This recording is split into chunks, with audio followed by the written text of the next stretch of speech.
Obrigada. Doutora, fica por conta dele, tá? Tá bom. Me deram um papel uma vez escrito que eu era doutora. Aí eu falei, tá bom. Mas hoje é dia dos doutores. Dos estudantes, hoje é dia dos alunos, a todos nós, né? Parabéns a todos nós, hoje é dia dos alunos. Alunos para sempre, né? Bom, boa noite, né? Boa noite. Todo mundo bem, apesar do frio? Todo mundo me ouve? Faz um joinha para eu ver, Jane. É um prazer estar de volta, né? E estudando agora não Evolução em Dois Mundos, que é super sensacional, né? Mas no Mundo Maior, que também é uma obra esplendorosa no sentido de mostrar para todos nós a realidade do que nós vamos enfrentar ao desencarnar e do que enfrentamos todas as vezes que estamos na erraticidade, preparando novos ciclos de aprendizado, né? Banhando-se de força, aprendendo, reformulando-se, reencontrando-se, reconhecendo-se e traçando novos caminhos reencarnatórios. Às vezes nós valorizamos coerentemente a nossa estada no planeta como seres encarnados, mas pensemos o quão importantes são as etapas na erraticidade, né? Como deve ser o preparo, né? Como será que foi o preparo de cada um de nós como individualidade para essa experiência atual no planeta, né? Quanto tempo será que nós precisamos esperar entre um processo reencarnatório e outro, né? Quanto isso toma do nosso psiquismo, do nosso reencontrar, do nosso aprendizado, né? Para ter a oportunidade de vir interagir no mundo material, que nos impõe, pela sua natureza, aprendizados inigualáveis, né? E aí André vem sempre aprendendo, né? E porque aprendeu, aproveitou para nos ensinar um pouquinho daquilo que ele vislumbrou enquanto entendia a dinâmica da nova realidade que ele enfrentava. Luiz falou para vocês no capítulo passado sobre a questão da Cecília e toda a dificuldade que foi o processo de interrupção de uma reencarnação que estava programada, né? Mostrando para nós todos que às vezes nós estamos ficando um pouco revoltosos, por assim dizer, com uma situação que observamos aqui, mas que ela é apenas um recorte pequeno do planejamento maior que aquilo envolveu, né? Situações de violência costumam nos deixar apreensivos nesse sentido. Como é difícil muitas vezes entender situações inóspitas de violência, por exemplo. Mas o que nós estamos observando é só um recorte do cenário maior, que nós não temos capacidade ou permissão até, muitas vezes, de observar o todo. Por isso, traçar julgamentos é também equivocado. Não só porque é falta de caridade, mas porque nós não estamos observando o cenário como um todo, né? E aí, nesse capítulo de hoje, a gente vai falar um pouco, ouvir, né, o que André falou, ou passar as informações que ele recebeu de Calderaro acerca do sexo. E é sempre um assunto que mexe um pouco com o mais profundo de nós, por toda a carga emocional, física e psicológica que o assunto carrega, né? É inerente à nossa condição humana. Então, lidar com esse assunto, às vezes, traz desconforto. E a palavra desse capítulo é muito clara e bastante amorosa em colocar as coisas no devido lugar, né? os pesos certos na hora certa. Então esse capítulo começa com uma descrição bastante interessante de que Calderaro, que todos nós conhecemos esse personagem, né, do livro, instrutor de André naquele momento, disse a ele assim: olha, André, é o seguinte, hoje nós vamos ter uma aula. E a aula não era com ele, né? Ele era instrutor, estava ali auxiliando o processo de redescoberta de André, mas a aula não ia ser com ele, a aula ia ser um centro de estudos. Nós estamos falando da espiritualidade, né? Tem inúmeras descrições de centros de estudo, de reuniões de confraternização para aprendizado e etc. Este centro de estudo mencionado pelo Calderaro era um centro de estudo para os desencarnados. Ok, sabemos que existe, né? Mas tinha uma peculiaridade nesse centro de estudo. Ele era um centro de estudos voltado às necessidades dos habitantes da crosta e não às necessidades dos próprios desencarnados. Todos nós nos reunimos para estudar alguma coisa. Estamos aqui atendendo às necessidades do nosso próprio conhecimento, em primeira instância. Para este centro de estudo eram encaminhados trabalhadores desencarnados que iam aprender ou refinar o conhecimento, não com o objetivo puro de melhorar-se, mas de auxiliar os trabalhos na crosta, né? Auxiliar os trabalhos de auxílio na crosta. Então nós todos que participamos de qualquer trabalho de auxílio, seja de qualquer cunho para o bem, independente do estímulo que está por trás, temos o auxílio. E não é um auxílio só de eu vou lá te ajudar, vamos lá, força, troca de roupa, toma banho, tá frio, mas tá na hora de você ir. Não é só este tipo de auxílio.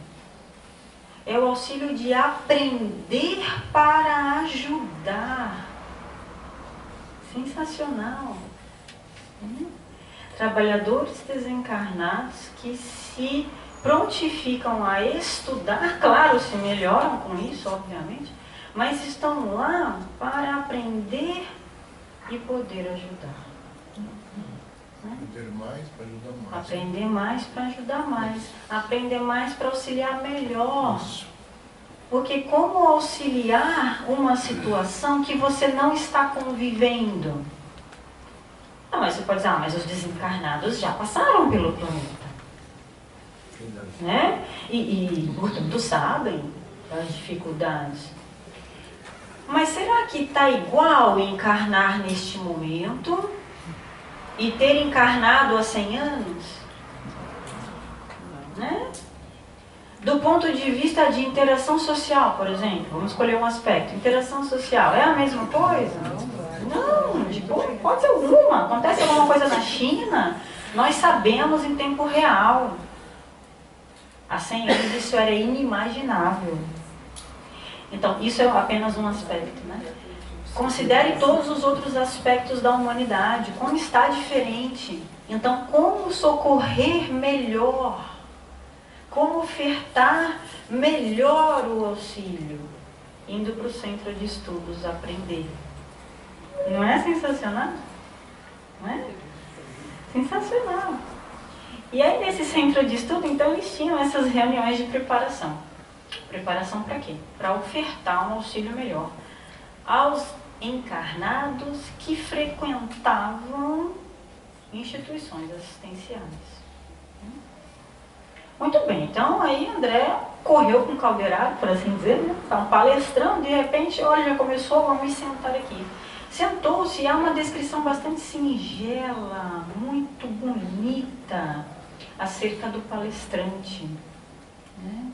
André diz que reparou uma audiência de mais ou menos 200 habitantes do mundo maior, como ele diz, e que o palestrante tinha uma voz muito tranquila, uma fala sem afetação, uma postura caridosa de auxílio. Como é diferente quando nós estamos ouvindo uma palestra ou um conjunto de informações que nos é novo, com um tom caridoso de acolhida, não é diferente? Muito diferente, né? Qual será o tom que nós estamos imprimindo a nossa voz no nosso dia a dia, quando vamos trocar informações com as pessoas que convivem conosco? Será que se nós estivéssemos nos ouvindo, gostaríamos daquele tom de voz que estamos habituados a usar com os que vivem conosco? Né? A nossa comunicação começa nos nossos gestos, na sua entonação corporal, na sua postura, mas também envolve a sua voz. Como está a sua postura diante do seu próximo, né? Em relação à possibilidade de comunicar-se? André descreveu que o palestrante que lá falava tinha uma postura de acolhimento. Quando nós nos sentimos acolhidos, nós abrimos canal de comunicação. Quem gosta de ouvir conversa na gritaria, levanta a mão. Você vê, ninguém gosta, né? Gritaria, a gente já fecha a chavinha, né? Você para de ouvir. O cara pode estar gritando que vai te dar R$1 milhão, você provavelmente não vai. Não, vai sim, brincadeira. Aquilo vai machucando a gente, né? Que tom será que estamos usando na nossa casa, com os nossos familiares? Que tom de abordagem nós estamos usando no nosso convívio no trabalho? Como muda quando alguém conversa conosco em tom aconchegante? Se nós pegarmos um bebê humano, sempre que ele está nervoso, ele ou ela nervoso, chateado, qual é o primeiro impulso de conversa com ele ou com ela? É uma vozinha calma, não é? Tranquila. Um bebê chorando, você gritar com ele, adianta? Não vai adiantar. Na maioria das vezes, pior. Então, parece um detalhe bobo a descrição do palestrante, mas é muito importante nós pensarmos até que ponto nós estamos acolhendo as pessoas com a nossa postura e a nossa voz, né?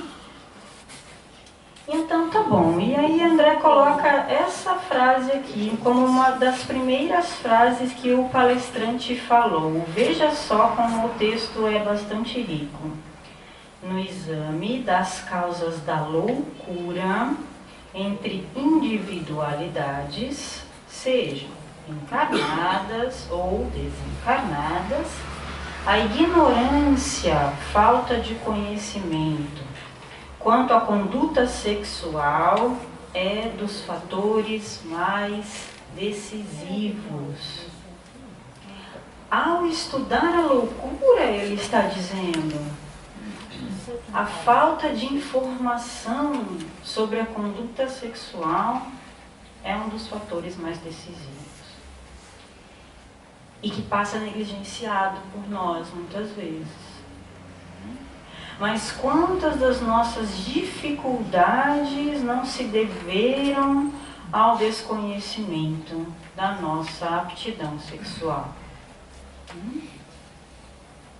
E aí ele fala assim, contudo, enigmas do sexo não se reduzem a meros fatores fisiológicos. Vou colocar a culpa no corpinho, né? Poxa, a culpa é do corpo. Como se o corpo fosse capaz de sozinho decidir o que fazer e o que não fazer. É assim que funciona? É o nosso corpinho que leva a gente para fazer um monte de coisa aí menos feliz. É assim? Não é assim, né? Não adianta culparmos o instrumento. O som que se tira dele depende de quem o toca. Isso é um instrumento. Né? É o veículo. É um veículo, o som que se tira dele, depende de quem o toca. Se vocês me derem um violão, será uma tragédia. A culpa não é do violão, a culpa é da Fê mesmo que não sabe tocar.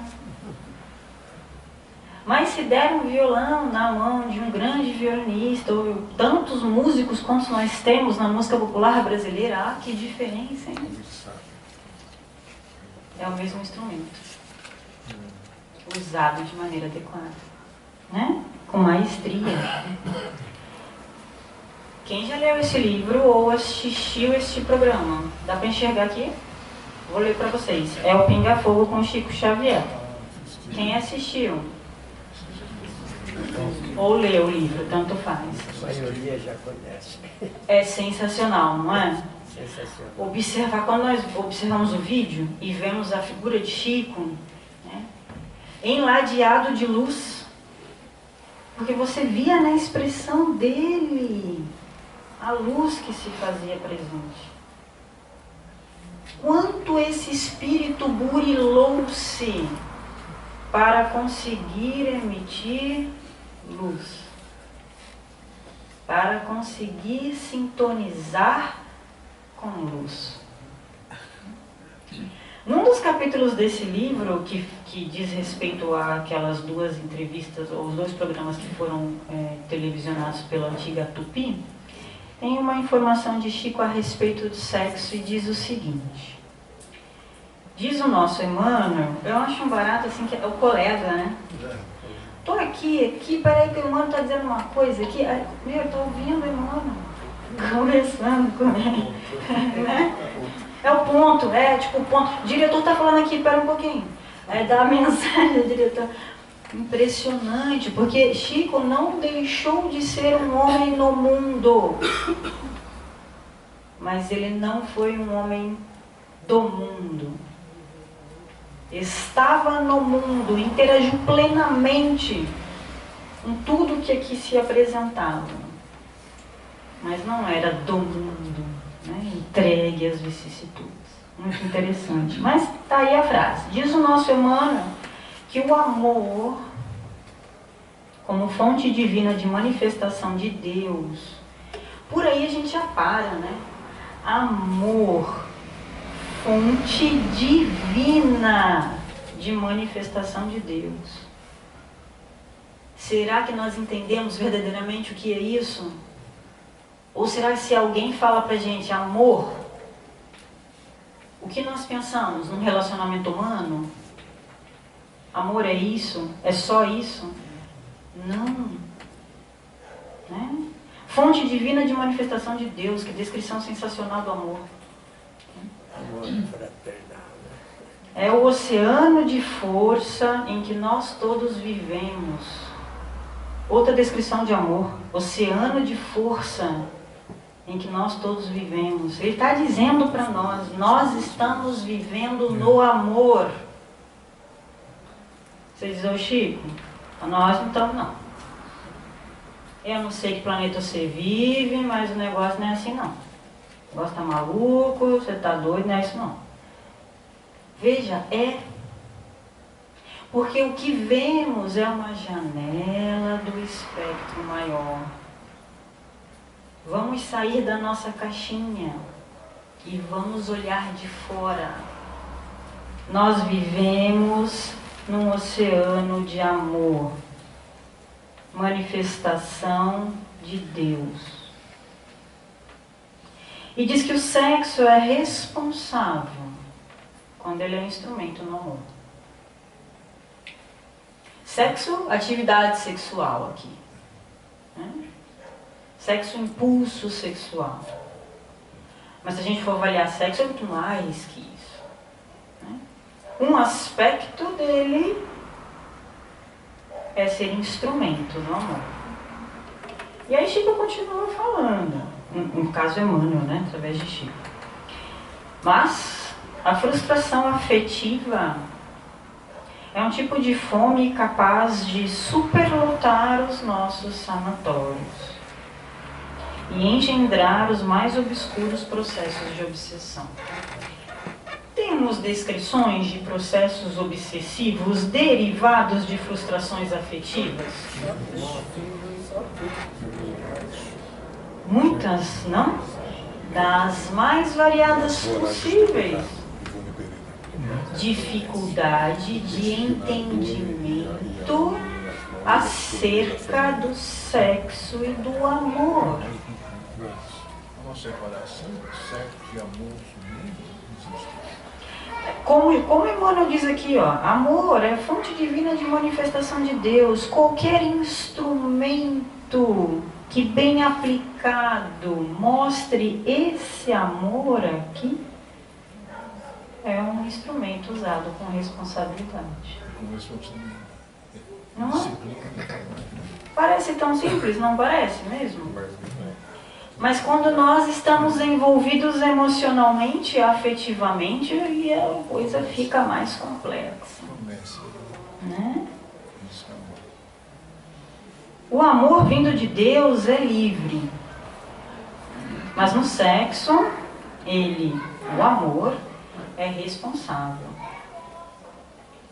É responsável. Né? Tá bom, Fernanda, tá tudo muito bonito, mas quando eu saio daqui, atravesso a porta lá, o bicho pega. O bicho pega e nem me lembro do que você tá falando aí. Chico pode estar até do meu lado aqui. Peraí que o ponto, não interessa. Eu atravessei a porta. Fazer o quê? Volta? Vou ver aqui dentro? Né? Vou viver dentro do centro porque estarei protegido de todas as vicissitudes da vida. Ora, você veio para o planeta para aprender com as vicissitudes. Proteger-se delas nesse sentido de isolar-se delas não é uma alternativa de aprendizado. Fortalecer-se para enfrentá-las é uma postura melhor. Voltando para no mundo maior, lá tem o instrutor. Temos na inquietação sexual fenômeno peculiar ao nosso psiquismo, em marcha para superiores zonas da evolução. Estamos evoluindo? Levanta a mão quem acha que não está. Ótimo, porque nós estamos mesmo. Não há, né, estagnação. Até a gente pensa que está estagnado, né? Estou andando aqui na areia, não vê disso, faz tempo me empurrando para trás, estou afundando, sei lá o que está acontecendo. Mas de fato não. Enfrentar novas situações imprime aprendizado. Não interessa de que forma. Imprime aprendizado. Por isso a beleza de você encarnar, porque você vai enfrentar novas situações, em diversos âmbitos. Situações que você talvez não enfrentasse na erraticidade. Não enfrentasse na erraticidade. Né? E aí ele diz assim, a nossa inquietação sexual é parte do nosso psiquismo, neste momento evolutivo que nós nos encontramos. Ora, isto não é um problema, portanto. A questão é o que fazer com essa inquietação sexual. O cativeiro da ignorância no campo sexual continua escravizando milhões de criaturas. Problemas relacionados à afetividade e ao campo sexual escravizam alguns de nós, muitos de nós, outros de nós, sim ou não? Descrições de territórios umbralinos dão conta de vários exemplos carregados disso aqui, não é? O instrutor insiste em dizer, é ignorância. Ignorância no sentido, falta de entendimento acerca do que a energia sexual significa para cada um de nós. É isso aí, é instinto. É instinto de sobrevivência. Procria-se para que a espécie se mantenha. E assim vamos deixando o carro andar nas custas do instinto. É o instinto. Não tem freio. O que é o instinto? Né? O que é o instinto? É complicado essa Né? Complicado. Aí ele diz assim, a sede do sexo não se acha no corpo grosseiro, mas na alma em sua sublime organização. Então é aquilo, né? Não é o corpinho. Não é nas rédeas do instinto. Não é nas pressões ambientais. É na decisão que cada individualidade toma para fazer uso do instrumento que lhe cabe. Pode ser que isso seja inconveniente de nós ouvirmos, porque joga a responsabilidade aqui nas costas. Mas é a mais pura justiça. Isto é inerente às decisões que nós tomamos como individualidade. Estejamos felizes ou não com isso. E que bom que é assim, porque se não dependesse de você, você não teria liberdade de mudar. Não é mesmo? A carne é fraca, a tal da carne fraca, né? Que carne fraca é essa, né? Que conversa é essa da carne? Essa carne faz alguma coisa sozinha? Essa carne te joga na fogueira? Não te joga, gente. Porque uma carne minimamente inteligente não ia se queimar, não é mesmo? Né? Quem já leu esse livro?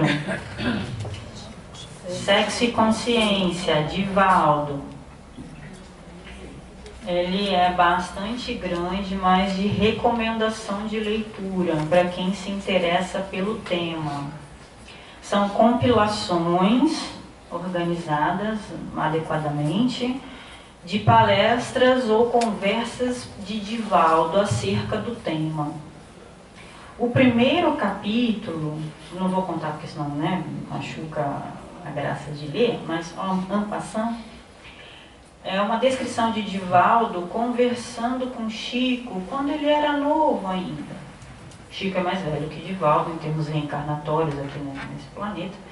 Então, Divaldo foi muito envergonhadamente conversar com Chico sobre a inquietação do impulso sexual que ele sentia. O que eu vou fazer? Chico, é o seguinte, o que tu faz com isso? O que eu faço com isso? E Chico conta para ele, Divaldo, como ele fez quando ele era jovenzinho. O que ele fez para transformar o impulso sexual natural em prol do seu trabalho mediúnico. Dá para imaginar isso? Que nós podemos fazer uso do nosso impulso sexual para outras atividades que não as atividades sexuais? Paramos para pensar sobre isso? Só que eu sou preparado, né? Nós achamos que o impulso sexual é algo forte, sim ou não? Sim, não é? Absolutamente demandante. Toma de assalto, não toma? Imagina este impulso sendo usado para uma atividade de auxílio. O que vocês acham que seria bacana? Sensacionalmente bem aplicado, sim ou não? Muito bem aplicado, né? Não vou contar a conversa não, vai lá ler. É muito legal. As frases que Emmanuel disse para Chico, a história que Emmanuel contou para Chico quando Chico se vê desesperado, são frases que para nós levarmos para a nossa vida e pensarmos. Diante da canalização energética, nós somos seres que sabemos manipular energia. E temos feito isso de maneira ainda muito parca, muito incipiente. Está na hora de aprender. Uma frase é assim: a nossa tarefa evolutiva, aí Divaldo falando, tá? é aprimorar os recursos espirituais de que somos portadores, para atingir um estado de sublimação sexual. Essa sublimação não se dá exclusivamente pela abstinência. Está se falando de abstinência? Não. Está se falando sobre uso adequado. Quantos filhos nesta encarnação Chico teve? Nenhum, né? De si mesmo, de sua própria contribuição, quero dizer, física. Quantos filhos de sua contribuição física Divaldo teve? Nenhum. Mas você diz, então pô, é isso aí mesmo, é abstinência. Quantos filhos o Dr. Bezerra teve? Vários. Isso foi um problema para ele exercer sua tarefa? Não. Não. E aí nós ouvimos no livro De Volta no Mundo Maior, aqui, voltando com esses inserts, né? Para vocês terem bibliografias acessórias de leitura que são interessantes. Se nós aprendermos a manipular adequadamente a energia, adquirirmos ternura. Levanta a mão quem teve um gesto de ternura hoje. A gente tem que ficar pensando, né? O que é ternura mesmo? Peraí, deixa eu ver se eu fiz. Me fala aí o que é. Por que isso está tão distante de nossa realidade? Por que será? Quando somos capazes de adquirir aquela força que vemos em algumas pessoas e dizemos, é impossível que você tenha essa força. Quando adquirimos a capacidade da humildade, nos colocarmos em situação de entender o outro. Poder no sentido da coletividade, não da individualidade. Delicadeza. Delicadeza no gesto, na fala, na interação. Inteligência, não de saber física ou astrofísica, porque eu não sei nada, tá difícil. Inteligência no sentido do uso adequado dos instrumentos que você tem disponível. Sentimento. Sentimento que toca as cordas mais íntimas do seu ser. Iniciativa. Hoje está frio, não dá para ter iniciativa. Intuição. Abrir-se para a comunicação com os benfeitores amigos que estão ofertando ajuda sempre. Ainda que nós escolhamos nos manter ensurdecidos. Sabedoria, que ajuda a juntar tudo isso em prol do próximo, culminando naturalmente no amor. Estas características vão sendo galgadas por nós, porque o objetivo é o equilíbrio em Deus. É o equilíbrio destas características que nos aproxima daquele amor sublime em que nós todos estamos mergulhados. A esterilização do instinto sexual, então, é contra isso. Tá tudo errado se eu tenho que exteriorizar meu instinto sexual, não dou conta de resolver tudo isso não. Então vamos fazer o seguinte, vamos destruir a esterilização do instinto sexual? O que vocês acham? Vamos acabar logo com esse negócio, está dando muito problema. Está me dizendo que tem um monte de gente com loucura por causa desse negócio. Tem um monte de gente nos sanatórios por causa desse negócio. Tem um monte de gente com problema vacilando no umbral por causa desse negócio. Divaldo, Chico tiveram problemas por causa desse negócio. Vamos parar com esse negócio. Essa é uma boa alternativa? Não é não? Certeza? Então, aí é assim, desencarna todo mundo e ninguém mais volta não, né? Acabar com esse negócio, então tá bom, né? O último que desencarnar apaga a luz. Que é para não ficar gastando energia, não é isso? Não dá, né? Destruir não é uma opção, mas transformar é uma opção. Sublimar é transformar positivamente. Refinar. Nós ao nascer não sabemos andar. Mas olha como já refinamos a técnica desde então. Porque a gente aprendeu a engatinhar, aprendeu a andar mais rápido, de lado, de frente, de trás, pulando, mais devagar, correndo, pulando obstáculo, correndo, pulando coleguinha, pulando cavalinho. Você não sabia andar quando você nasceu. Isso é sublimar. Isso é sublimar uma faculdade, não é? Olha, ela conseguiu descer uma escada. E ela nasceu e não sabia andar. Não é cancelar o andar, mas é sublimar, né? Aí vamos lá, caminhando no que o livro diz. Opa, desculpa. Vou ler para vocês. Povos primitivos, a esterilização do instinto sexual era posse absoluta, fim. Fim. Suficiente? Pronto. Obrigada. Mas nós caminhamos desse momento.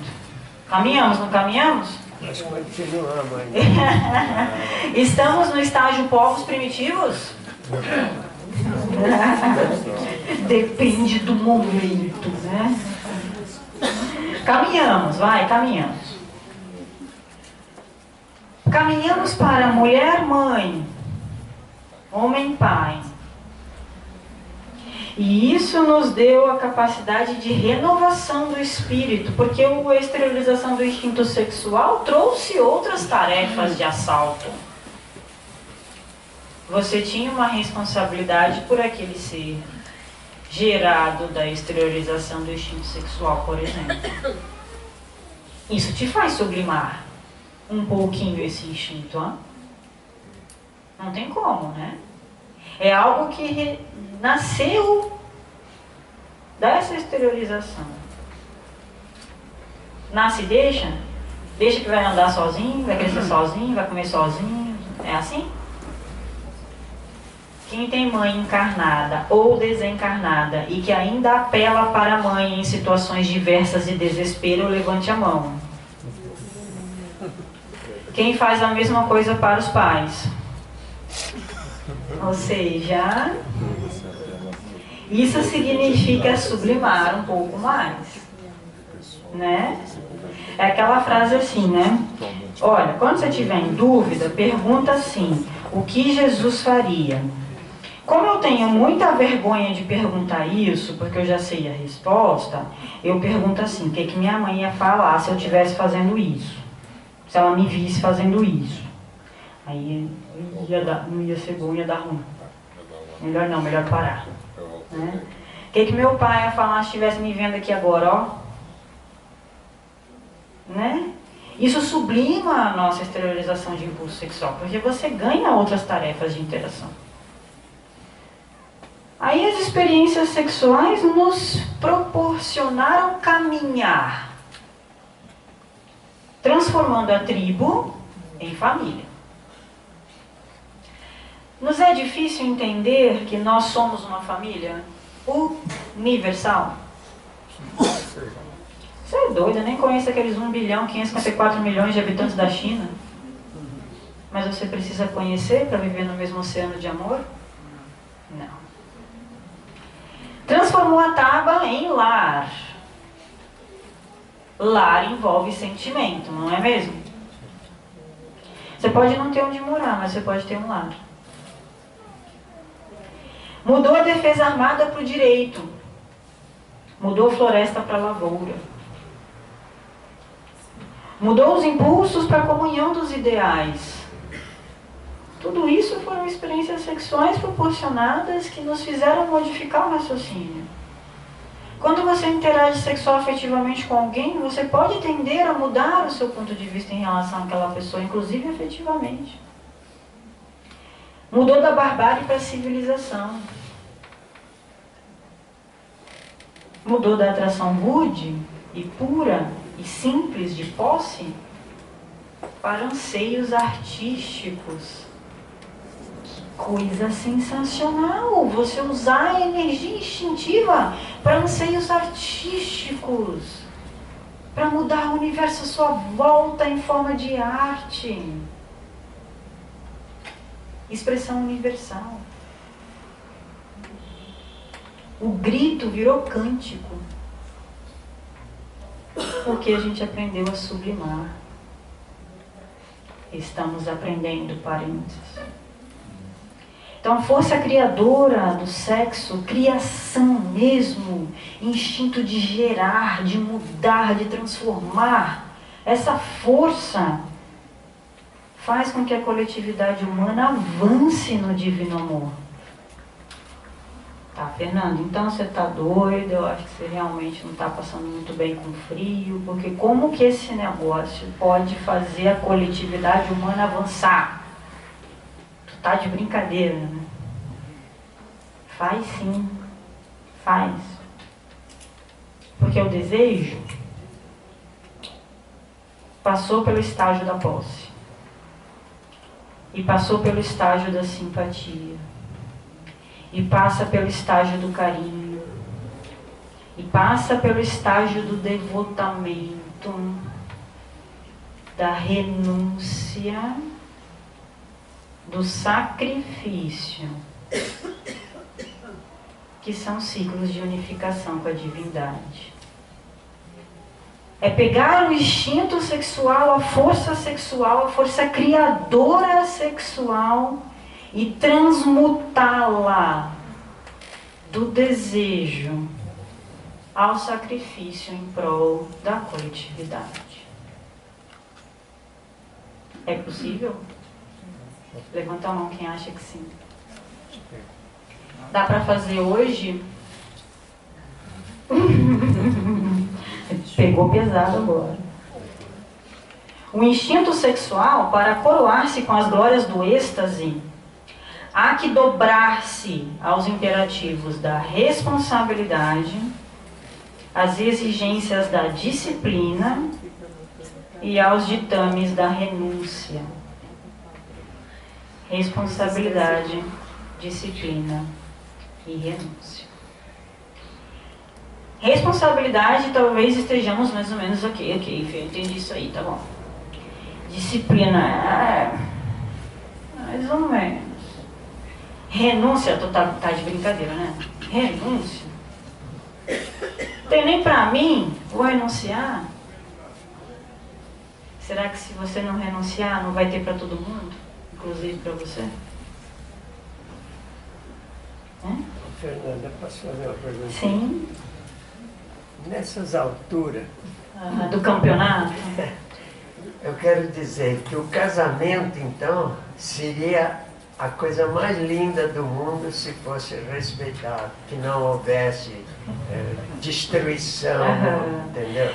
Como que pode a humanidade procriar, aumentar? Através de um casamento sincero. Mas hoje em dia ninguém respeita. Casa hoje, amanhã separa. Como que se faz? As obras, Kardec trouxe essa informação na obra básica da doutrina, dizendo que a família, o casamento, a união matrimonial, foi um avanço em relação à constituição familiar. Né? Certo. E o abandono seria uma volta à barbárie. Lembra desse item?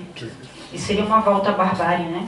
Então, nosso caminho evolutivo passará por percalços. É ilusão de nossa parte achar que o processo evolutivo vai correr liso. É linear. Isso não vai Mas acontecer. no nosso planeta isso ainda vai demorar muito, Mas aí é como Jesus disse, né? Vós sois deuses, podeis fazer o que façam muito mais. Amanhã, daqui a 1 milênio ou 2... Mais ou menos assim, quem está com muita pressa, né? Eu estou com pressa, você viu? Mais ou menos assim, né? Eu tenho... O processo vai passar por percalços, é natural. Eu vou falar como o Sebastião convocou, o nosso poeta. É o seguinte, certa vez eu estava conversando e resolvi criticar um cantor que não merece ser criticado, porque ele fez a música mais bonita para homenagear os pais que existe. E eu acabei falando, puxa, o cara tem 4 casamentos. Aí eu ouvi uma ponderada opinião dizendo o seguinte: você sabe quais são, aqui nessa casa, quais são os compromissos desse espírito? Então, o que acontece é aquilo que você falou, a gente tem uma janelinha, é uma janela, e a recorte. gente, um recorte, e a gente sai julgando. E esse que é o grande problema. Agora, essa questão que o Sebastião falou, está muito ligado para mim com aquilo que a doutora falava sobre o hedonismo. Nós queremos prazer imediato. Todo o avanço tecnológico, toda essa questão da comunicação, está fazendo com que as pessoas achem que tudo é automático. Mas você sabe, esta situação que se apresenta na atualidade é um aprendizado para mudança de paradigma. Todas essas observações que nós estamos fazendo aqui nos levam a refletir acerca de nossas próprias posturas, cedo ou tarde. Então não podemos nos negligenciar nesse sentido, né? De dizer, puxa, mas tudo tão perdido, o que fazer? Aprendamos com a situação que se apresenta. Aproveitamos a oportunidade, vamos aproveitar para entender o que se apresenta e como isso pode te modificar, te fazer uma criatura melhor. Porque se aqui nós estamos para interagir com todas essas situações eventualmente grosseiras, é para aprendermos. E para essa frase, só para a gente parar por aqui hoje, senão eu vou receber um aviso aqui do Emmanuel, tipo, para, do Emmanuel que está sentado aqui. Eu vou ler para vocês. Estas conclusões são frases do capítulo, ok? Estas conclusões, contudo, não nos devem induzir a programas de santificação compulsória no mundo carnal. Nenhum homem, querendo dizer humanidade, conseguiria negar a fase da evolução em que se encontra. O que se propõe não é uma negação do instinto sexual, mas um entendimento fraternal. Entendimento fraternal, oferecer ajuda real para as dificuldades que qualquer um de nós enfrentar neste âmbito. Qualquer um de nós, inclusive nós mesmos, né? Incompreensão sexual, obviamente, leva a crimes, leva a processos de loucura. Os exemplos são vastos, como nós já falamos. Cabe a cada um de nós o entendimento, tanto quanto em outras questões que não envolvem o instinto sexual. A personalidade não é obra da usina interna das glândulas, é aquela coisa do corpinho, né? Mas produto da química mental, regulada pela individualidade de cada um de nós. Você é responsável por sua química mental. Ainda bem. E a proposta que o capítulo coloca, lá naquela época em que o livro foi publicado, é que se fizesse uma medicina da alma. Quem já ouviu essa palavra? Essas palavrinhas mais recentemente? Sim. Olha só quando isso foi falado já. Isso é amparar o espírito em suas dificuldades. O espírito. Porque ele modificado dará conta de ajudar a resolver as dificuldades do corpo, como instrumento que ele tem de aplicação e interação com esse mundo. Compaixão fraterna. Temos compaixão fraterna para quem está com dificuldades de lidar com o instinto sexual? Nem sempre nós temos. O primeiro impulso é julgar. Criticar. Primeira coisa. Entendimento, proporcionando a ferramenta do amor espiritualizado e do trabalho que renova. O trabalho renova? Ih, não escutei não. O trabalho renova? Renova. Vou fazer a pergunta de novo. O trabalho no bem renova? Sim. Obrigada. né? Evolução da capacidade espiritual, trabalhar no bem, renovar seu amor, é evoluir sua capacidade espiritual, é ampliar-se, é modificar-se, caminhar, é fazer bom uso dos seus instrumentos. É sensacional. É sensacional. Para terminar, o campo do amor é infinito, em sua essência e manifestação. Interação sexual é a única alternativa para a manifestação do amor? Não. Sim ou não? Não. Um exemplozinho simples aqui, de que essa frase é verdade.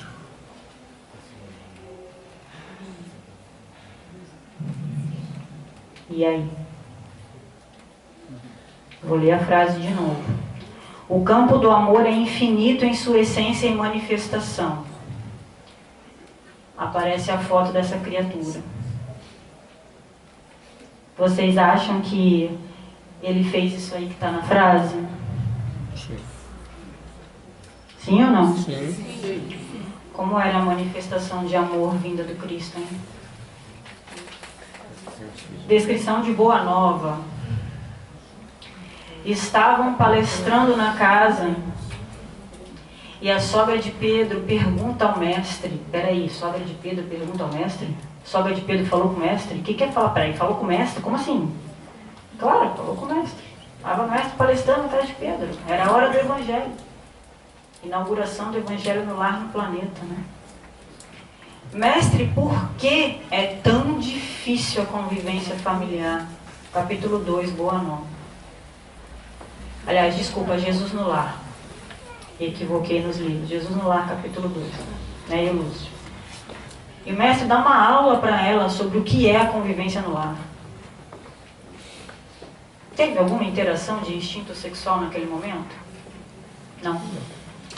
Contudo, o mestre deu uma aula de amor. Não é que não possamos fazer uso do nosso instinto sexual, uma vez que isso é inerente à nossa condição evolutiva e garante o reencarnar de todos nós. Mas que nós podemos fazer isso se transformar, nós podemos. Que a figura do mestre, que soube usar essa energia de maneira intensamente sublime, possa nos inspirar até o nosso próximo encontro na semana que vem para continuar o capítulo. Muita paz a todos. Obrigado. Só dar alguns avisos, são 3 apenas, por favor.